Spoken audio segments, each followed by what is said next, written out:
This is the 8-9 Combo Podcast with Brett McKay and Harry Jones. This is the 8-9 Combo. I'm Brett McKay. This is Harry Jones, and this is Games of the Week. Hello, mate. We're back. It's test week. How's it, man? So your team is involved in the game of the week. Yes, it's the first. Yes. It's going to be a ripping first weekend of the Rugby Championship, and it is great to be back at the end of another week. We feel like we're out of practice for this, but do go back and find episode 26 of the 8-9 Combo Rugby Podcast with Paul Cully, a forensic preview of the 4 squads in the Rugby Championship and all the narratives coming into this year's tournament. It was a great chat that we loved, and it's going gangbusters already, which is great to see. And it is the international edition of our end of week show. Once again, it's still short and sharp, and it's still about the games that stand out to us around the rugby world this weekend, which fortunately is 2 in total, which is easy. It makes this week's Games of the Week very easy because it is all about round 1 of the Rugby Championship, and it starts, mate, with Australia v South Africa at Suncorp Stadium in Brisbane on Saturday afternoon, 2:30 kickoff in Brisbane. Game is sold out. School rugby's earlier in the day, club rugby's Friday night, Saturday morning, Sunday afternoon. Brisbane is just clearing the calendar, and they are going to the rugby in big numbers. It's going to be fantastic. Yo, why do you think the sellout happened so quickly and easily? It's not like been that easy to sell out rugby in Australia recently. Yeah, it's a great question. I think part of it is it's Brisbane's first test of the year, and the Reds obviously had a decent season as well. So they're obviously riding high. The Wallabies also have a good record in Brisbane against everyone, despite their own record. They still have a good record in Brisbane. So, I think the planets have just aligned for Brisbane rugby folk, and they've gone. And like, to be declared, it was declared a sellout on Wednesday or maybe even Tuesday. So it's fantastic. And might it have anything to do with the wee Bocklings, the underbucks, the underdogs? Undisputed underdogs. The unofficial world champion. Of course, no one wants to say it, but like, would that be possibly a draw to see Ibn Etzebeth and Peter Steph Toy generational players? Could be. I love it on Twitter because all the Australians going, it's sold out because we're winning again. Like, I don't know. There's also this situation of number 1 coming in town. Yeah, I'm sure. Them off. I'm sure that has something to do with it. I'm sure there's more than a few South African expats on the Queensland coastline. No, just Australian rugby fans. I mean, so any rugby fan would really like to go see the current world champions. I think the matchups, and it's so easy to think about this in different terms of like boxing fights. The draw and what draws that you go. You say 2 names, you go, oh, that'll be a sellout, and you just go, that's it. And I think that's what Super Rugby always tried to do, was build this sort of idea that you're probably watching the best players in the world. And then with the player flight away from South Africa, where most of the best players were actually playing outside, and then this weird chop and changey conferencey thing, it just makes it a bit sad because there were moments in that competition when you had the Brumbies at their peak against the Bulls at their peak, and you go, we're just watching test rugby here. Yeah. Like when an Australia or New Zealand team could go to Cape Town or could go to Pretoria and win knockout games, that wasn't a mugs game. So office, man. It's going to be a fantastic contest. I'm not going to lie, I had accreditation on this. I actually had accreditation for this game, but lo and behold, there was no travel budget left, so I didn't go. But we are, so just for the audience though, we are revenue positive now, and so we are revenue positive. We are both. Yep. I'm itching on the book flights, book everything. Brett's having to hold me back, but no, we're very excited. We have great new things coming our way, and I just think we're just in a really good mode right now. One year ago it was doom and gloom, and will there ever be rugby in Australia again? And now it's like sold out, Suncorp. And the Wallabies favored by a few points. Yeah. No. I mean, in the Harry Index. No one. Literally no one believes that. You don't even believe that. Game winning streak. Given that the Boks are clearly the underdogs, as you say, where is Australians' dominance coming in this contest? Talk me through that. I ran the ruler and I saw that there was a problem for you guys in the tight five. Yep. I didn't see anyone there that I could really, good boy prefect Nick Frost up against Archis Neyman, the Mad Viking. Didn't like that matchup for you guys. I mean, Kylie is good, but look, he's up against some real buffaloes and oxen. You wonder about that. Bongi is a bong. You just straight go to the bong. And then, there's this guy called Ian Etzebeth. So I didn't like that matchup. However, I think Rob Valentini and Harry Wilson have something to say in their matchup with their fellow guy, Tizano, against the trio of Peter Steph, Sia, and El Rachlo, just because Lowe's, he's called the sheriff in Loftus, but he's still untested. How many tests has he played? Only a handful? Four tests, right, okay. And it's against, it's like 2024 tests. They don't really count that much. He wasn't up against Ireland, so he's played the likes of Portugal. I think Sia's been off the pace a little bit, so there's an opportunity.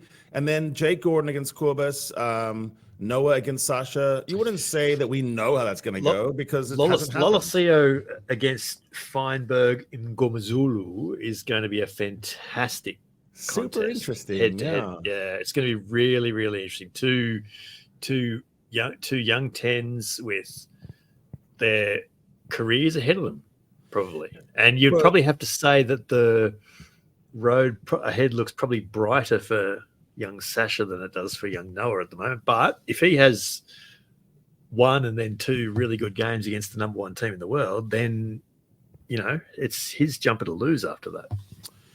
Yeah, no, I think the Noah backers will say after the game that it was good. They'll point to the things he did well. The Noah bashers will pick at him if he has an off day at all.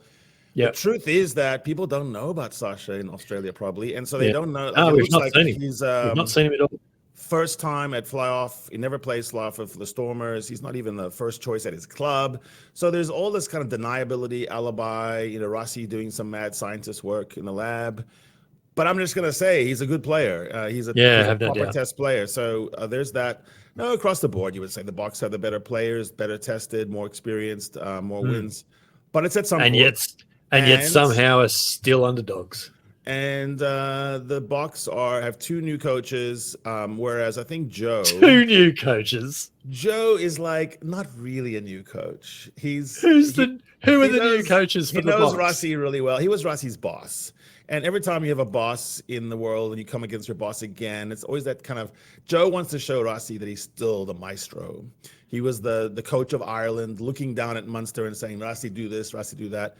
I think there's a bit of a spice there in the coaching box. Mike Cron, the scrum coach, up against Don Human. That's a cool matchup. I don't know. You'd look at this and say the Wallabies traditionally do better than they really are when they play in Brisbane against the Boks. So that's all it is. Yeah. And so on that is the history. That is the straw that you are clutching to this week to maintain this charade that the Boks are undisputed underdogs.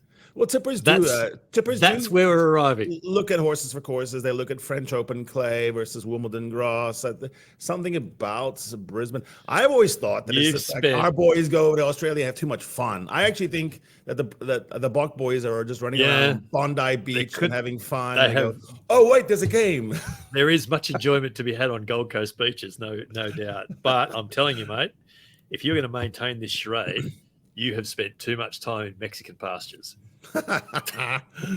No, it's going to be a proper match though, and I would think so for Wallaby fans that had this sort of joy of not opening their phone and looking at the result for the night before going, oh no, what happened to us. It's been kind of fun, but this is where it really gets real. This feels like rubber on the road now, doesn't it? Guys like Jake Gordon, guys like Tom Wright, the midfielders, Hunter Paisami. I mean, it's a real proper test. All of them. For so many of them, it will be, the biggest test of the last year or two for them. No doubt at all. Yeah, you're not worried about Ala Atoa. You know what he's going to bring. You've seen it before. James Slipper. You even know what Slipper's going to bring off the bench too. But there's some of these guys that have been looking good against opposition that, let's say, was less than formidable. Yeah. Where, genuinely, where are your concerns about the Boks, or do you not have any? Well, we'll say this. If the Boks play the way they're supposed to play, they should win, as you would think a number 1 should do against number 9. Where there would be opportunities it's the first sensible thing you've said about this game. I think back 3, quick pitch, moments of madness, little bits of errors. Kellaway right, and Dagunu's been really good form this year. Up against the Lekkerbecks and Willie, the maestro coordinator. So Willie is getting on in age. He's 34 years old. He has 95 tests. Until he dies, he's going to be a guy that sometimes does something very, very strange in a match. So you've got like Tom Wright, the young and wins it. Yeah. Kind of like the kind of Willie wannabe against the Willie who used to be. And so there's a possibility of some weird stuff happening between Tom Wright and Willie LaRue. I would just say that. So they might do ill-advised, skip pass or something strange that gets turned around and Daguna runs in for interception. I would say I'm looking at the back 3. I kind of think I know how the midfield will go. There is no midfield in better form than Dialende and Creel. They just they are in red hot form. Yeah, I'm keen to see what sort of connection Gordon and Lolosio have with Paisami and Ikitau, and then what flows further out wide. And I'm also keen and, in fact, requiring to see a really good kick chase across the board, whether that's kicking from front line with Gordon and Lolosio at 10, whether it's clearing kicks from Kellaway and right at the back. Dagunu's not going to kick too much, but those kicks from the back are going to have to be chased well, because you cannot afford to give your Lekkerbacks any room out the back. You're going to have to be in their face, making all those balls contestable. And so it's going to take discipline from the Wallabies across the board from one sideline to the other for 80 minutes, which has been a bit of a problem. And so if they can navigate all that, then they'll give themselves a shot. Yeah, this was brewing, the organized counter. It was before Tony Brown, but Tony Brown's put another wrinkle on it, which is on the kick that goes too long. What they're doing, the Boks are setting up a quick ruck. So it looks like they're not going to counter, but they in fact are, because they do such a quick ruck on that first reload. They're countering on the first phase, Don Ferguson on The Roar was putting this out. He had a few clips and showed how that looks like, we're just going to go through maybe a box kick, or maybe we're going to clear. But no, it's on. All they were doing was spending 3 seconds loading, and then they do 1-2 quick longs, and then it's into Willie's hands in the channel. And then he's just looking for his, Willie stuff. And he's just looking for his broken field. Yeah. So that's I think that's right. I think the scrum also is going to be not an opportunity. I think it's going to be a survival mode. I think Kalia is that shy warrior. He's been very humble student guy, but Fessler and Kalia, they're going to try and split them in the scrum. They're just no question. Boring right in there, and it's going to be difficult on scrum 1, 2, and 3. Yeah. Whatever the ref gets from that is going to be interesting. Yeah, it is. And with these new law variations as well, which I'm not buying into the theory that they've been brought in to depower South African scrums. I think it's actually completely misrepresenting the point of what they're trying to do is move the game on. And all it means is if they're having to give short arms, they're going to give penalties. So, it's not about depowering scrums. It's about moving games on. But anyway, I don't think it's going to have too much of a... Well, it adds one thing to a ref's life, which is not only on that, but also the different gradations of cards. The referee's life, which we've been told is too complicated and therefore brings them great grief, is about to get more complicated. Yeah, exactly.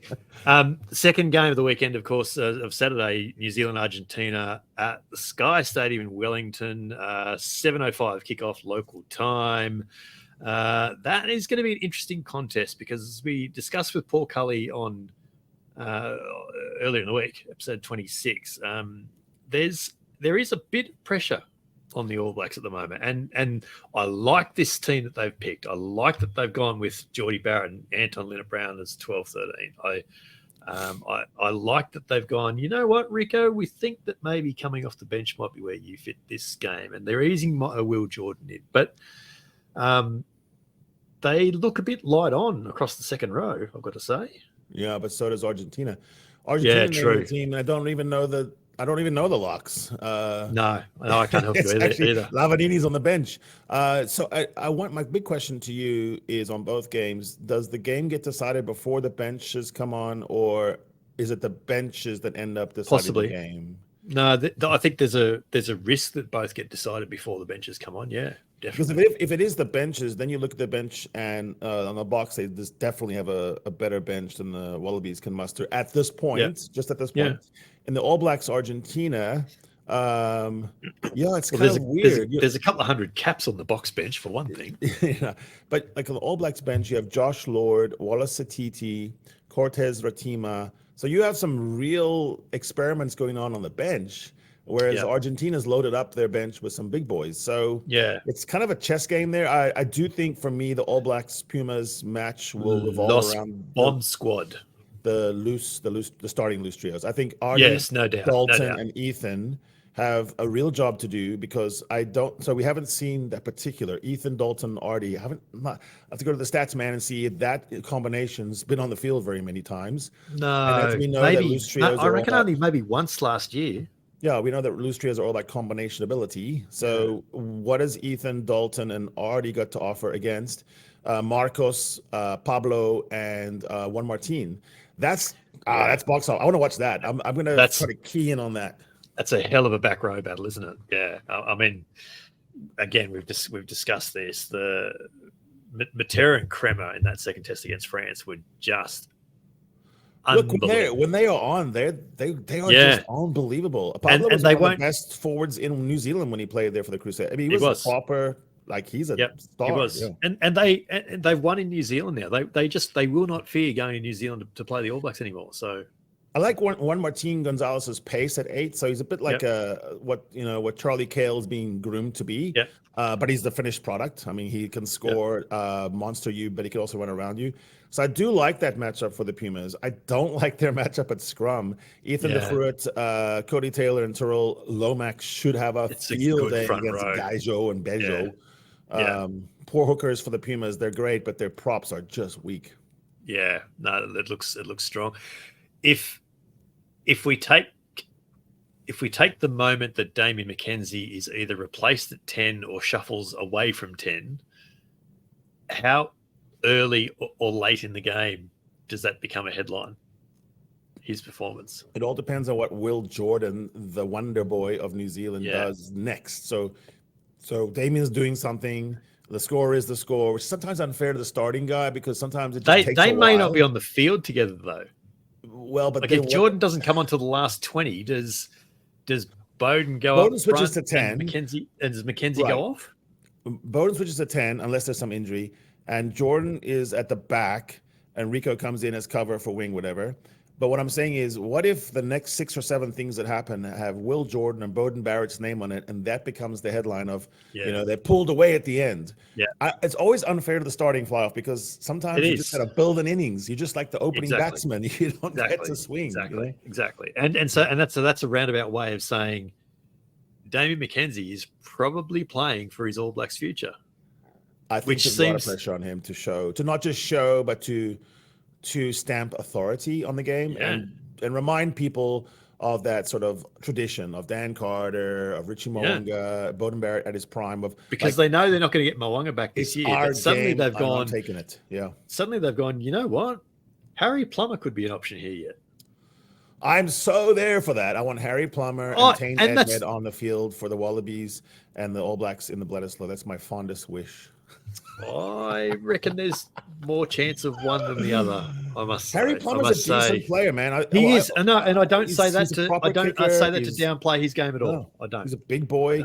I do wonder sometimes about Damian McKenzie's like his whole career was spent in finding gaps and seams, and now against a Rushdie that is ubiquitous, he's having to play a very different way. I feel for the guy. I think he's having to switch in his mind away from instinct and more to plan. I keep thinking that the longer he wants to play at 10, the longer he's effectively weakening his strengths. He's weak. He's becoming his own kryptonite.